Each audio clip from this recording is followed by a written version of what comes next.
Hello mga mi, grabe. So far mga mi, this is the best baby carrier na nakita ko dito online mga mi. Napakaganda at napakatibay. Ito pa lang mga mi, ang dami mo nang magagamitan. Ayan. Meron po siyang lagayan ng bottle, cellphone, or ibang gamit. Personal things ni baby mga mi, pwede dito. Tingnan. Ito naman po yung upuan ni baby. Okay mga mi, pwede niyong paupuin si baby ng nakaharap.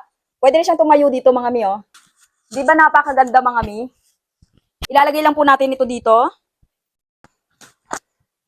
So mga mi, ito yung pangalawang pwede mong magawa kay baby with the baby carrier mga mi. Ayan, napakaganda niya mga mi dahil napakatibay po talaga. Pwede rin pong nakaharap sa inyo si baby mga mi. Mga mi, ito yung pangatlo mga mi na pwede mong magawa kay baby with the baby carrier mga mi. Ayan, halimbawa po is matutulog na si baby or gusto mo nakaharap sa'yo at gusto mo meron siyang lagayan ng kanyang head mga mi. Ayan, ganito lang mi ang gawin mo. Mga mi, kahit ito lang po yung gagamitin ninyo at wala itong matigas na upuan mga mi, pwede po. Okay? So ayan mi, isa pang pwedeng gawin kay baby with the baby carrier mga mi ay ang pahigain siya mga mi. Ayan. Kung gusto mi, pwede po ito.